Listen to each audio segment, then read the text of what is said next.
A própria doutrina traz essa definição, aquilo que arde, aquilo que queima, aquilo que está acontecendo. Uns doutrinadores falam, ora, é a certeza visual do crime.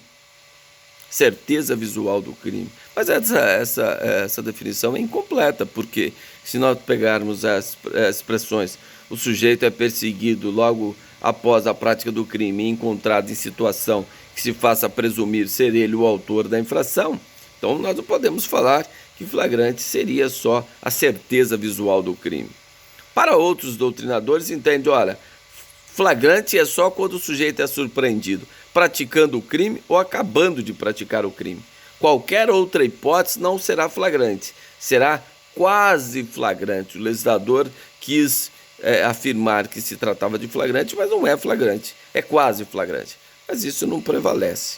Tá? Então, definindo o que é flagrante, e aí nós temos que buscar aquela interpretação gramatical, né? A interpretação literal, a interpretação contextual, né? De maneira o sentido literal das palavras, porque flagrante é quando ocorre uma das hipóteses do artigo 302 do Código de Processo Penal.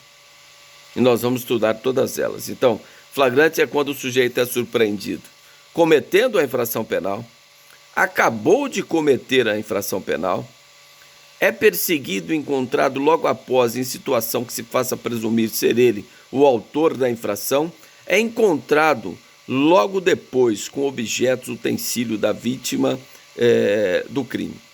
Então, essas são as 4 hipóteses do inciso 1, 2, 3 e 4 do artigo 302. Então, se perguntarem para você do que é flagrante, você vai dizer, olha, flagrante é uma das hipóteses do artigo 302 do Código de Processo Penal. Qualquer uma das hipóteses é considerado situação de flagrante, autorizando a pessoa a ser presa em flagrante delito. Certo? Porque fazendo só para aproveitando a chance, fazendo uma distinção, nós temos, eu falei toda essa classificação, mas nós poderíamos resumir em duas. Existem dois tipos de prisão. Aquela que é em flagrante delito, que pode ser por qualquer do povo ou pela autoridade policiais e seus agentes, né? E também aquela prisão por ordem escrita e fundamentada pela autoridade judiciária competente. Certo? Então, 2 prisões que a Constituição diz, ou ela é em flagrante ou por ordem escrita e fundamentada da autoridade judiciária competente. Então, toda essa prisão domiciliar, preventiva, temporária, tudo é ordem escrita e fundamentada da autoridade judiciária. Quem é a autoridade judiciária? Juiz, desembargador, ministro. Tá? Ordem fundamentada é isso. Tá? E se não, por flagrante delito. Então, são 2 prisões, resumindo. Né? Por ordem escrita e fundamentada da autoridade judiciária competente ou prisão em flagrante. É lógico que quando eu vou dar 2 exceções, que a pessoa poderia ser presa sem ordem escrita da autoridade judiciária competente. São 2 situações, no estado de sítio e estado de defesa. Artigo 136 e artigos do estado de defesa e artigo 139 do estado de sítio. Ou seja, são situações excepcionais, de estado excepcional, que autoriza a pessoa sofrer as limitações da sua liberdade de locomoção. Mas isso é legalmente amparado pelo texto constitucional. Legalmente amparada pelo texto constitucional, nas situações excepcionais que eu já referenciei. Tudo bem? Então vamos lá. Agora falando então, depois nós vamos ler e explicar esses artigos, parágrafos do artigo 302, mas vamos falar quem pode ser sujeito ativo da prisão em flagrante. Quem pode realizar a prisão em flagrante? Quem pode? Vamos lá. Quem responde aí? Quem pode realizar a prisão em flagrante delito?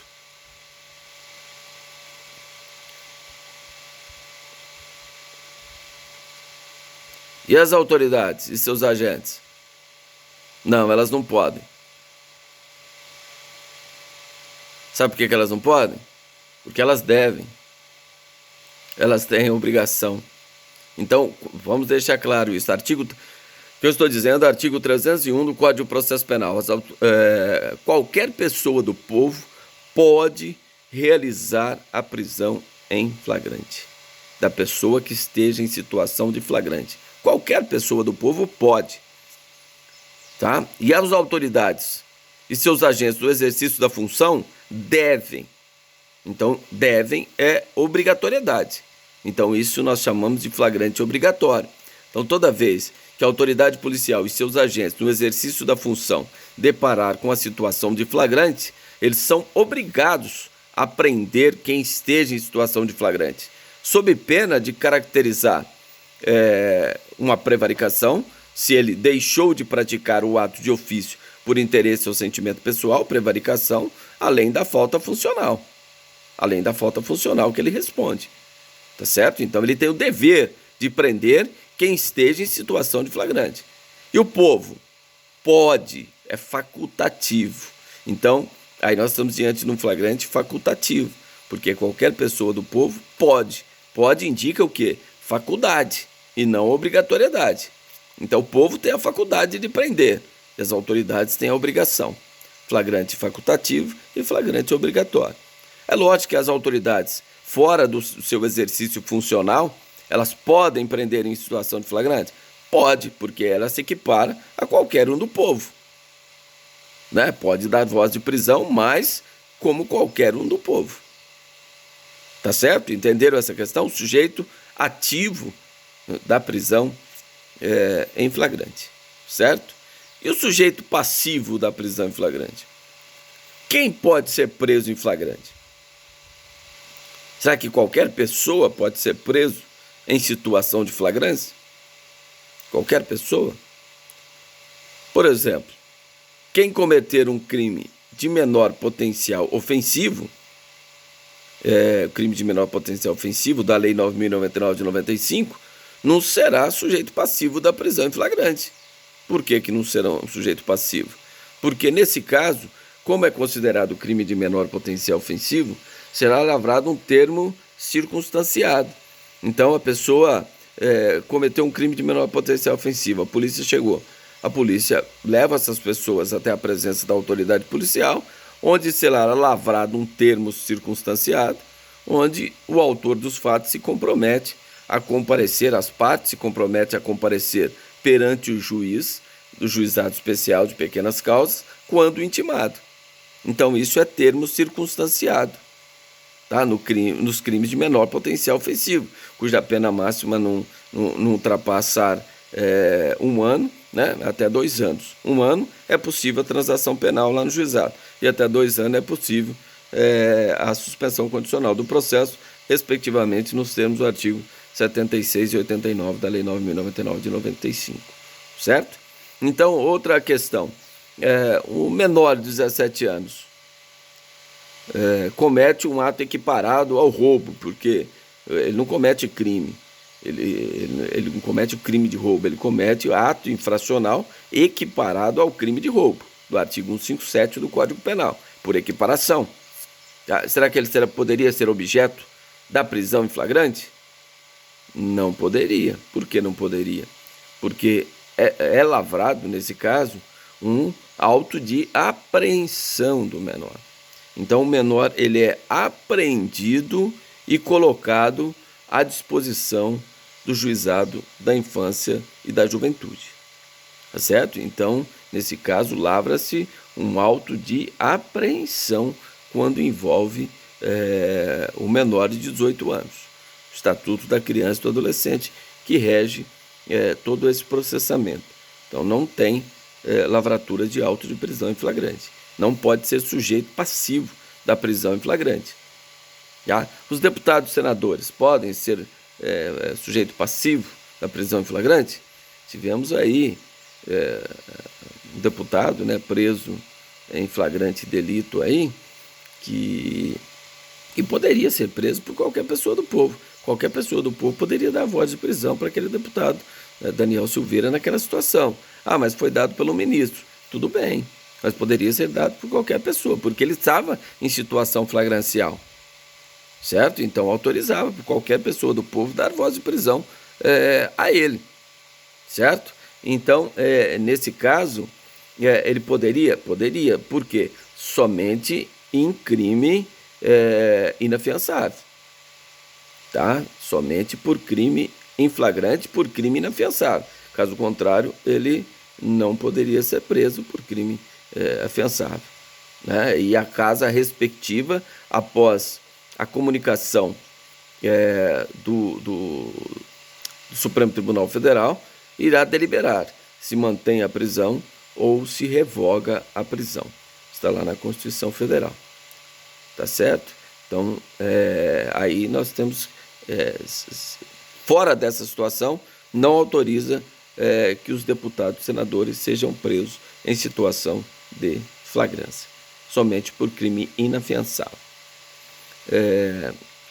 Também o presidente da República, por crime estranho ao seu exercício funcional nos termos do artigo 86, também não poderia sofrer esta prisão, né? Porque crimes estranhos ao mandato, o artigo 86 não autoriza sequer ele responder processo nesse sentido, tá bom?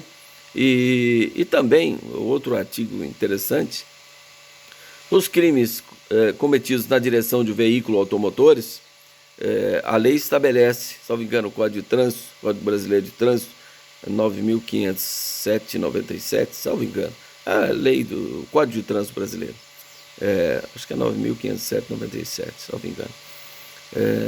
No artigo 301, diz justamente o seguinte: o sujeito que prestar o pronto e integral socorro à vítima, ele não poderá ser sujeito passivo da prisão em flagrante, não poderá ser preso em flagrante.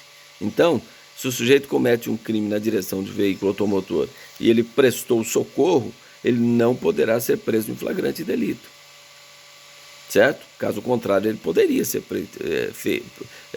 sofrer a prisão em flagrante. Mas se ele prestou socorro, né, e hoje, mas não pode mexer no corpo lá e tal, não, mas ele tem que demonstrar que ele ligou pedindo ajuda, ligou para o resgate, ligou para a polícia, e isso ele vai documentar, isso permaneceu no local, então chamou o socorro, ele não poderá ser preso em flagrante. Justamente é a redação do artigo 301 do Código Brasileiro de Trânsito, tá? Então essas são hipóteses que a pessoa não poderia ser presa em flagrante delito. Agora, em relação aos loucos, aos doentes mentais, isso é relativo, né? Porque se a pessoa tem um laudo realmente que ela é doente mental e comete uma infração penal mais periculosidade, essa pessoa pode ser detida, né? E o juiz aí, o promotor, durante o processamento, vai aplicar a medida de segurança. Vai aplicar a medida de segurança.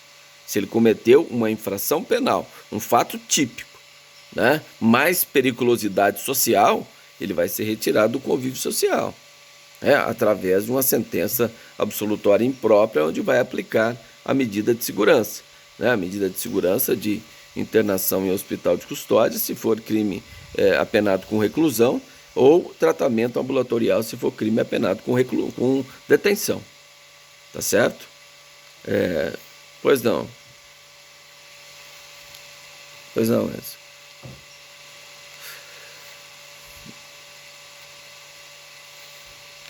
Sim.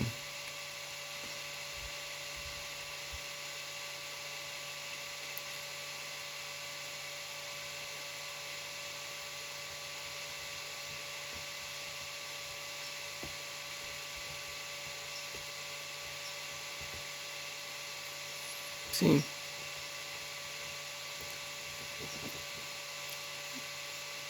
Vai infração de violação de medida sanitária, né? Normalmente o crime é afiançável, né? O sujeito pode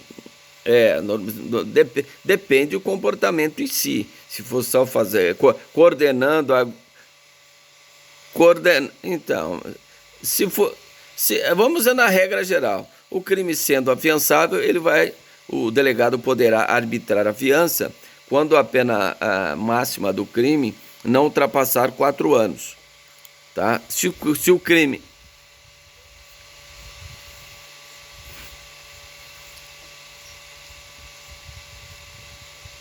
Calamidade.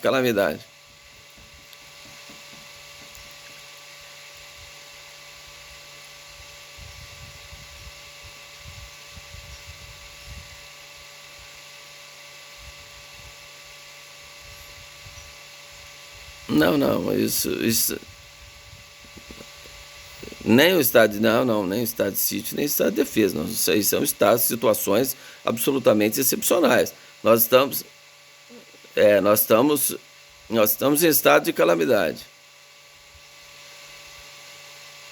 Não, mas isso situações excepcionais. Essas medidas são medidas legalmente impostas. Existe lei que autoriza isso, né? Existe a própria decisão do Supremo Tribunal Federal entendeu que compartilhadamente os municípios, os estados têm atribuição para decretar essas medidas restritivas justamente em estado de calamidade.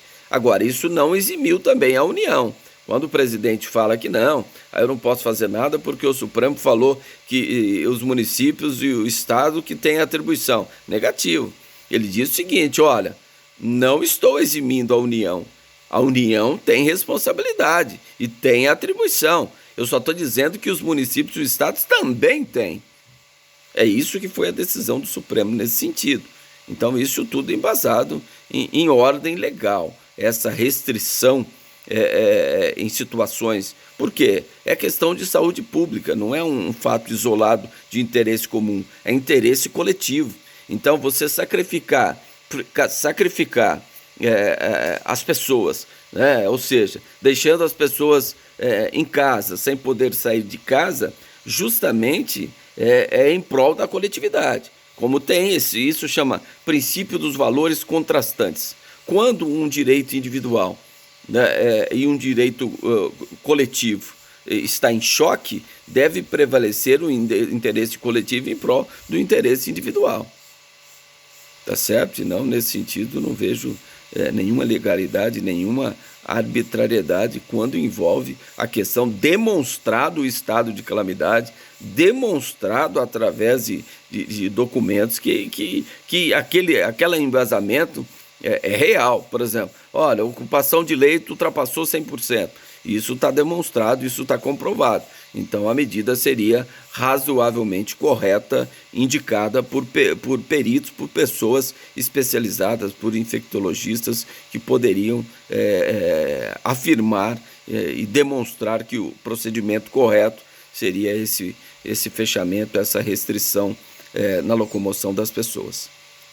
Tá certo?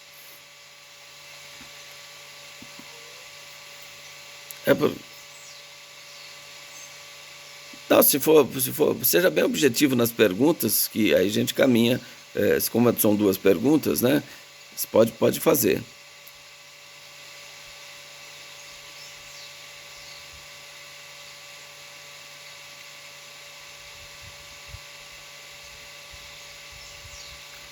Sim, até o trânsito julgado. Faça que tenha diploma em grau e nível superior.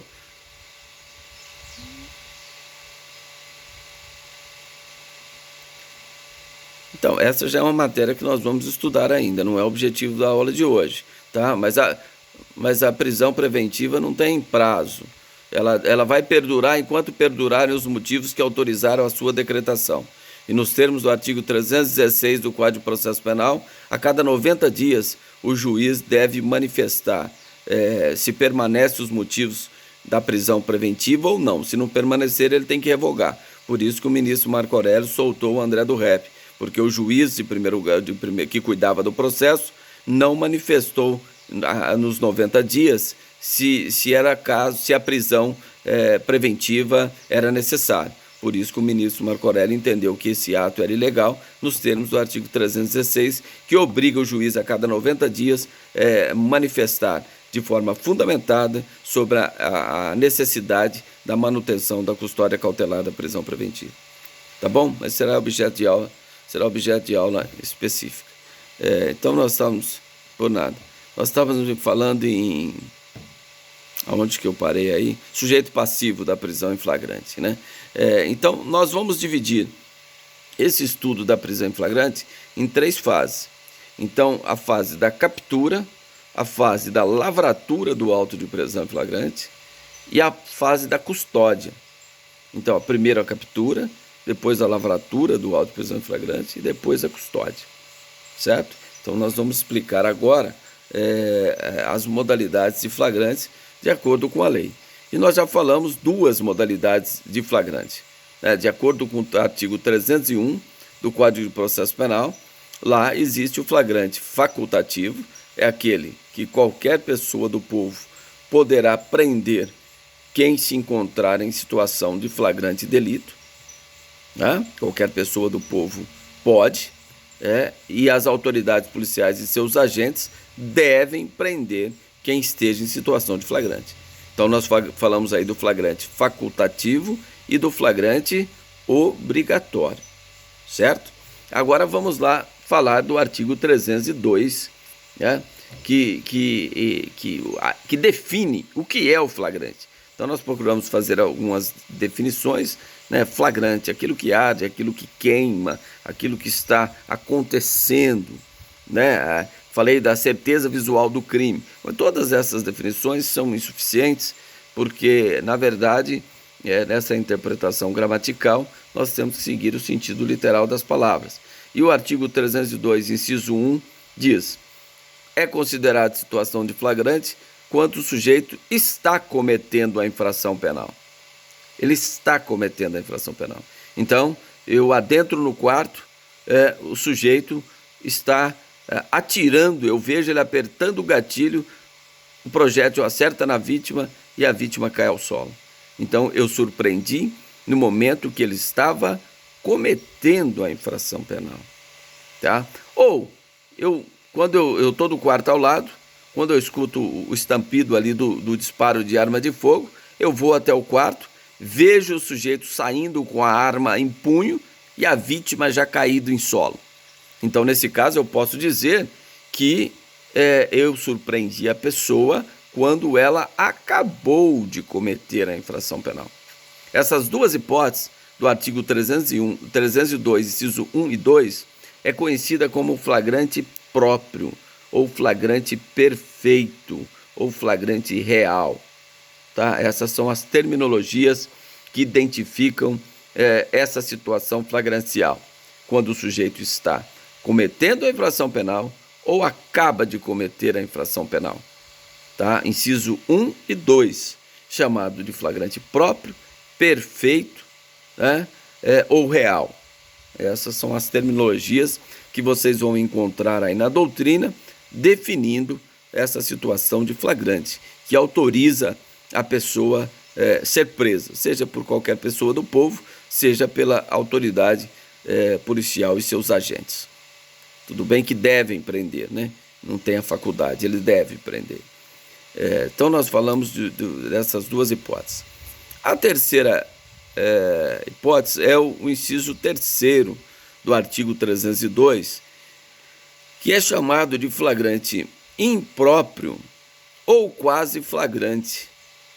Ele é conhecido desta forma: flagrante impróprio ou imperfeito, ou também como quase flagrante.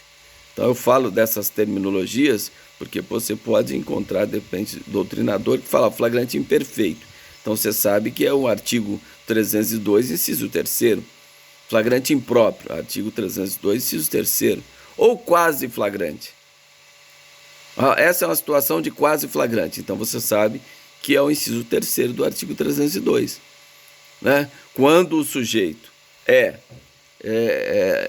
perseguido, né, logo após a prática da infração penal e é encontrado em situação que se faça presumir ser ele o autor do crime. Então, um homicídio ocorreu às 9h30, o sujeito esfaqueou a vítima, as características do sujeito, a polícia chegou no local, os vizinhos falaram: olha, ele virou a rua ali, agora a polícia já foi no encalço dele, dizendo: olha, ele está com a calça jeans e uma camisa toda manchada de sangue.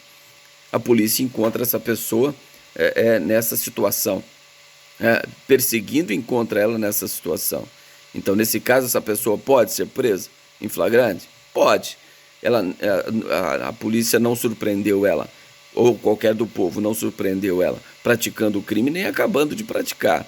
Mas ele foi perseguido logo após a prática do crime e encontrado nessa situação que se faça presumir ser ele o autor da infração, né? É por isso que não existe, e aqui vocês devem saber disso, aquela parte folclórica que diz o quê? O sujeito tem que fugir, muito em novela, né? O sujeito tem que fugir do flagrante, 24 horas ele fugir do flagrante. Não existe isso. 24 horas é o prazo que o delegado tem para determinar a lavratura do auto de prisão em flagrante, emitir nota de culpa para o preso. Não tem nada a ver. Então, se há perseguição, não tem prazo. O sujeito pode ficar, logo após a prática do crime, ele é perseguido. Nós tivemos em Ribeirão, no ano 2000, sei lá, por volta do ano 2000, um assalto à Caixa Econômica Federal, onde os bandidos foram perseguidos e os bandidos conseguiram entrar lá na Mata de Santa Teresa. E a polícia fechou todo o local, cercou a mata. E ficaram lá por dias e semanas lá. Então, a qualquer momento que a polícia conseguisse prender uma pessoa, faz 2 semanas, poderia ser preso em flagrante. Por quê? Poderia ser preso em flagrante? Porque houve uma perseguição logo após a prática da infração penal. Então a polícia prendeu um lá, entrou na mata, prendeu um, leva para a delegacia, o delegado vai ratificar a voz de prisão que foi dada lá pelos policiais e vai determinar a lavratura do auto de prisão em flagrante. Então não existe essa questão de 24 horas. O sujeito fugir do flagrante por 24 horas, ele não poderá ser preso mais em flagrante. Não existe isso, tá? Então o legislador procura até definir para a gente o que é perseguição. O que é perseguição? Quando que se considera que a pessoa está sendo perseguida, né, pelo qualquer pessoa do povo ou pelas autoridades policiais e seus agentes? Então, quem pode ler aí, localiza aí o Código de Processo Penal, parágrafo 1º do artigo 290 do Código de Processo Penal. Quem pode fazer a leitura? Por gentileza.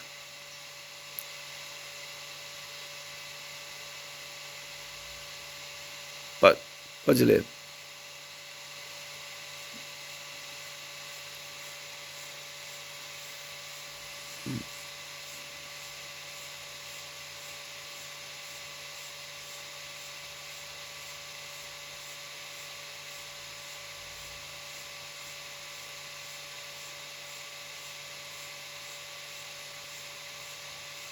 Certo? Então, tá vendo? O legislador, ele procura definir o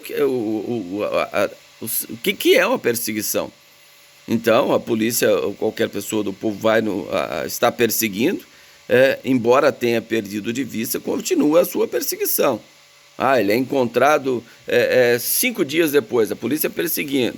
Entra numa mata, sai em outra, a polícia está perseguindo. Considera a situação de flagrante. Tá certo? Considera. Ou por informações fidedignas, que tal logo depois do crime.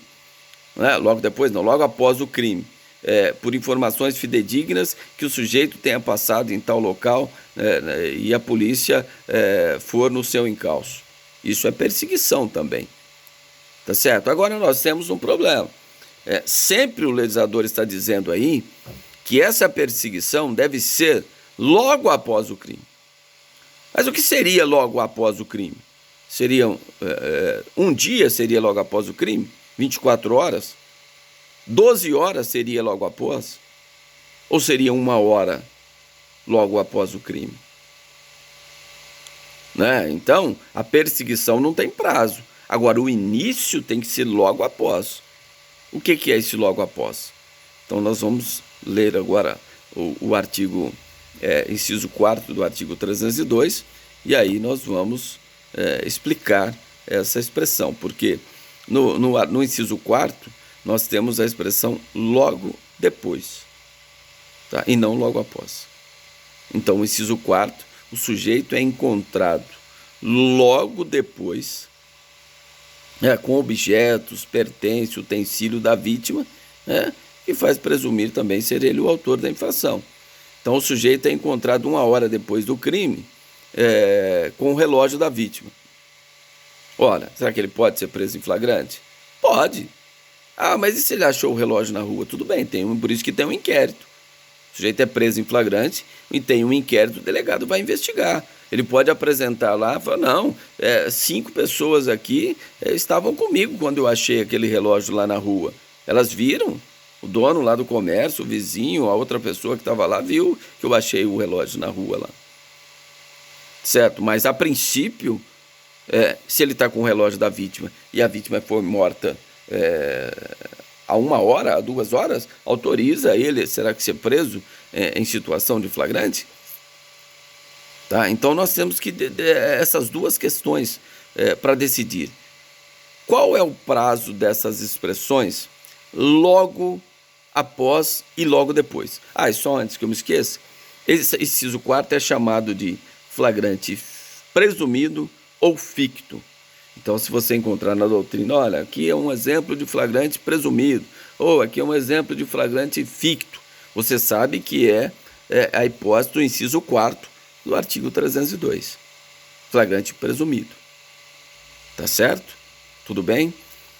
Então, tanto no inciso 3º quanto no inciso 4º, o legislador usa expressões semelhantes logo após e logo depois. Doutrinariamente, entende que essas expressões são sinônimas, porque ambas indicam uma relação de imediatidade. É isso que nós temos que entender. Indicam uma relação de imediatidade. Mas quanto seria, professor? Não sei. É o órgão jurisdicional que vai apreciar o flagrante, que vai receber uma cópia do flagrante, que vai analisar se aquele tempo, logo depois do crime ou logo após o crime, é relevante para caracterizar situação flagrancial. Por quê? Eu entendo que 3, 4 horas depois do crime não seria situação de flagrante. Não seria situação de flagrante. Não é considerado logo após ou logo depois 3 horas. Mas o legislador não fala, ele deixa a critério do órgão jurisdicional. O juiz pode entender que é flagrante, eu vou na minha tese que considero que não é flagrante e vou recorrer, vou discutir. O promotor já entende que é flagrante 3 horas. Eu entendo que não. Eu entendo que essa relação de imediatidade, o prazo é mais exíguo. De repente 1 hora, até 1 hora depois do crime, até 1 hora após o crime inicia a perseguição. Entenderam essa questão? Eu não vou falar para vocês, a doutrina não fala, a jurisprudência não fala.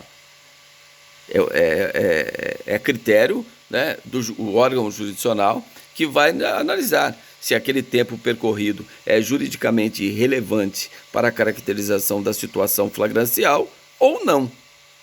Certo? E resta a parte, se a defesa entender que não, que é ilegal a prisão, porque aquele lapso temporal já não caracteriza mais a prisão em flagrante, ele que entra com habeas corpus e vai discutir essa situação no tribunal, para que o tribunal possa rever esse entendimento do juiz. Tá certo? Mas diante disso, tem uma pergunta a fazer para vocês.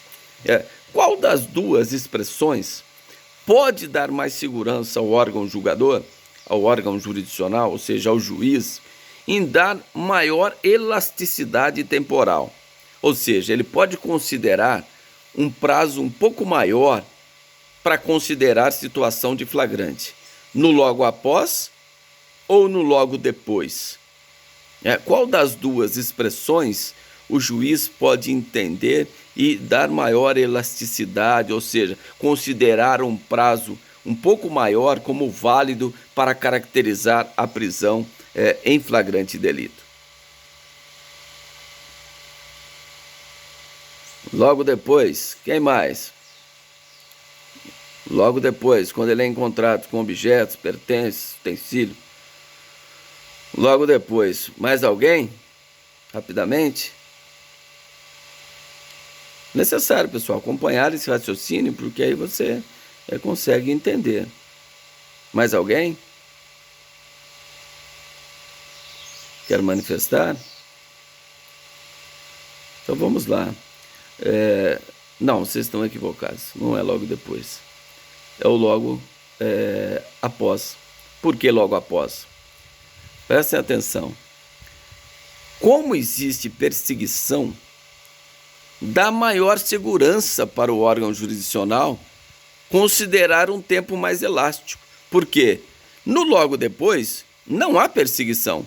Então, até o sujeito ser encontrado com os objetos da vítima, pode ter acontecido várias coisas. O sujeito pode ser vendido para ele é só um receptador. Então, já na perseguição, não, ela é ininterrupta. Como ela é ininterrupta, dá maior credibilidade da situação flagrancial, porque houve uma perseguição. Então, nesse caso, autoriza o juiz dar uma elasticidade temporal um pouco mais maior na expressão logo após e não logo depois. Tá certo? Entenderam o motivo? Entenderam a justificativa? Ok? Entendeu?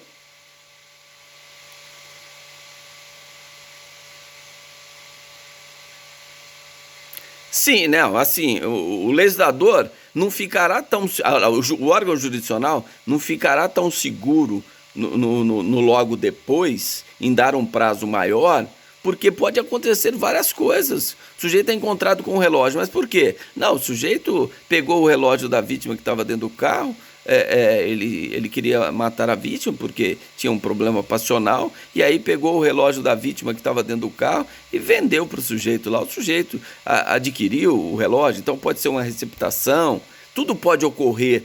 Então, nesse caso, existe um prazo menor. Agora, no logo após, como tem perseguição, poderia ocorrer um prazo um pouco maior e ser considerado situação de flagrante. É isso que eu quero demonstrar para vocês. Tudo bem? Tranquilo? Então vamos lá. É lógico, o flagrante nos crimes permanentes é possível. Está lá no artigo 303 do Código de Processo Penal. Né? É possível, enquanto não cessar a permanência. Por exemplo, nos casos de sequestro, né? Enquanto não cessar a permanência, é possível a prisão em flagrante. Por quê? A consumação se protrai no tempo.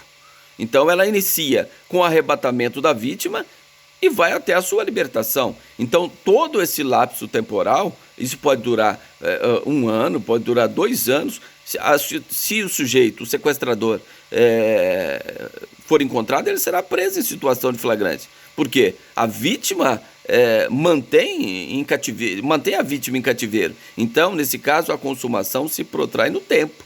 Tá? Então, no crime permanente, tranquilamente é possível o sujeito ser preso em situação de flagrância, tá certo? Também nos crimes habituais, há uma discussão dos crimes habituais. Antigamente, para prender alguém nos crimes habituais, em flagrante, é necessário que a polícia fizesse uma sindicância prévia. Então, um exemplo, exercício ilegal da medicina ou manter casa de prostituição, são 2 crimes habituais. Então, o sujeito ia lá na casa de prostituição um dia, fazia um relatório, ia no outro dia, fazia outro relatório, ia no outro dia, fazia outro relatório. Ah, tá ok, então agora entendemos que o sujeito está mantendo casa de prostituição, vamos prender em flagrante. Exigia-se isso. Né? Hoje, a grande maioria da doutrina entende-se que é possível a prisão em flagrante em crimes habituais, quando o sujeito utiliza aquele comportamento como meio de vida, né? Ele é a reiteração de comportamentos tidos criminosos. Agora, a questão é, uma conduta isolada, será que caracteriza a habitualidade? Por si só, não. Mas vamos imaginar no exercício ilegal da medicina. Eu chego lá, o sujeito está cheio de paciente lá, com consulta agendada, uma agenda com vários nomes de pessoas e datas de consulta, cartão de médico, toda a aparelhagem lá da especialidade que ele está exercendo. Então, o conjunto desses atos autorizam dizer que o sujeito já faz aquele exercício ilegal da medicina como hábito, como habitualidade? Lógico que sim. É possível prender em flagrante? Lógico que sim. Da mesma forma, a casa de prostituição. A polícia chega e encontra, primeiro, várias prostitutas ou prostitutos no local.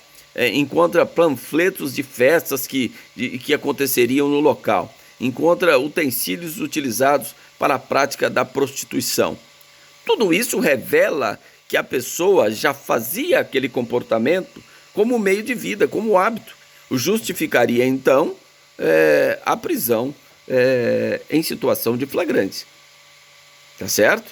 Então isso é muito importante. Um ato isolado por si só não caracterizaria, mas o conjunto dessas provas colhidas faz logicamente crer que a pessoa não fez aquilo ali uma vez só, que ele já vem reiterando aquele comportamento delitivo, seja manter casa de prostituição, seja o exercício ilegal da medicina.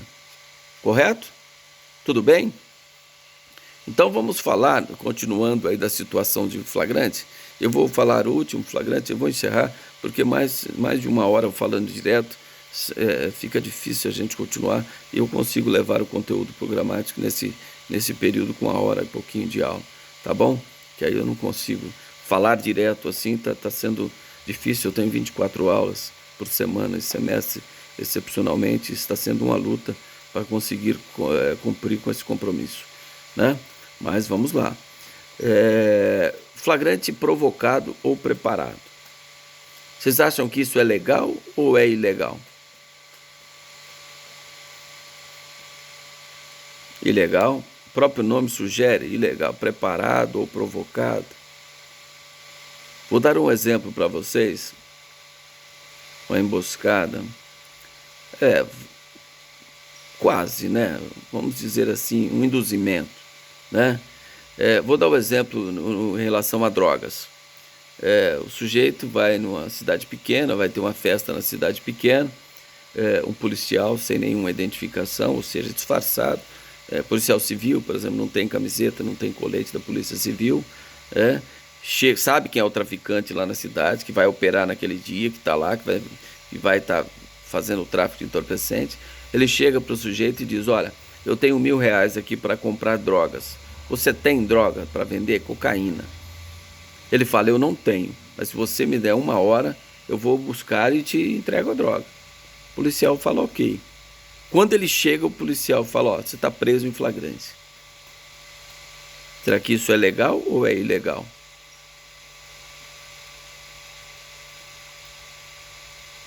Legal? Quem mais aí a manifestar? Vamos lá, pessoal. Legal. Então vamos lá. Quem lê legal?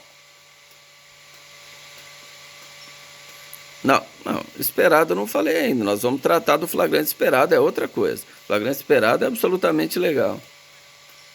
Então vamos lá. Quem pode ler para mim, por gentileza, a súmula 145 do STF.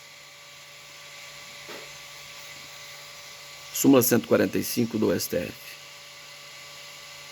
Quem localiza aí pode ler.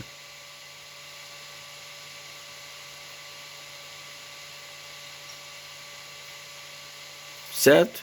Então, não há crime quando há o induzimento por parte dos policiais que tornam impossível a consumação do crime. Então, nesse caso, se o sujeito tivesse a droga quando o policial mostrou o dinheiro e falou que queria comprar, aí tudo bem, ele dava a voz de prisão, flagrante próprio. O sujeito está portando substância entorpecente para fins de tráfico, quantidade grande e tal. Mas nesse exemplo, o sujeito não tinha, quando o policial chegou, ele não tinha droga nenhuma, o policial induziu, fez com que ele fosse cometer um crime. Então o Supremo entende que isso é flagrante preparado ou provocado. Vocês vão falar: mas como que se prova isso? A prova é difícil, não é nosso objetivo aqui. Nós estamos falando da parte teórica, tá? Quer dizer, a pessoa que foi presa, esse traficante, tem que arrumar provas que isso aconteceu. Senão o policial vai falar: não, eu cheguei, ele estava com essa quantidade de droga, eu prendi ele em flagrante. Ele não vai falar dessa questão que ele induziu o sujeito a buscar a droga. Não. Mas teve casos que eu atuei muito tempo atrás que o próprio policial fez essa narrativa. Falou, não, eu cheguei, pedi a droga, falei que queria, ele não tinha. Aí ele foi buscar, quando ele buscou e chegou com a droga, eu dei voz de prisão. O próprio policial relatou isso. Aí o juiz não considerou, mas o tribunal acatou a tese da defesa e considerou como flagrante provocado ou preparado, súmula 145 do STF. Tá certo? Então, há um induzimento por parte da polícia para fazer com que o sujeito vá praticar um crime. Por isso que, nesse caso, caracteriza a súmula 145 do STF, ou seja, crime impossível. Tá? O crime só ocorre na mente do policial, que faz com que o sujeito vá praticar um crime. Tá? E essa súmula tem aplicabilidade também no flagrante forjado ou urgido, também conhecido. Né? O policial, esse pode ser por qualquer pessoa. Vou lá no meu inimigo, vou lá, abro o carro dele, coloco uma droga, ligo para a polícia e falo, olha, o sujeito está traficando entorpecente. Tá? E aí a polícia vem e prende. Nesse caso, quem está cometendo o crime sou eu ou o policial. Né, que está cometendo aí uma denunciação caluniosa, artigo 339, cuja pena é de 2 a 8 anos. Tá certo? Esse é flagrante forjado. Né? É a mesma situação da súmula 145. O Supremo entende que aplica tanto no flagrante forjado quanto no flagrante preparado ou provocado. Mas dá para separar um e separar o outro. Nesse caso, quem pratica crime é o policial que coloca a droga lá e dá voz de prisão para o sujeito por tráfico de entorpecente. Tá certo? Então, o autor do crime é o policial e não a pessoa. Tá certo? Então, falamos flagrante provocado e flagrante forjado. Tá? Que a situação é a súmula 145 do STF. Depois nós temos mais modalidades de flagrantes para falar. Nós vamos falar do flagrante esperado, nós vamos falar do flagrante de ação controlada ou retardado. Tá bom? Mas até aqui, alguém tem alguma dúvida, alguma pergunta?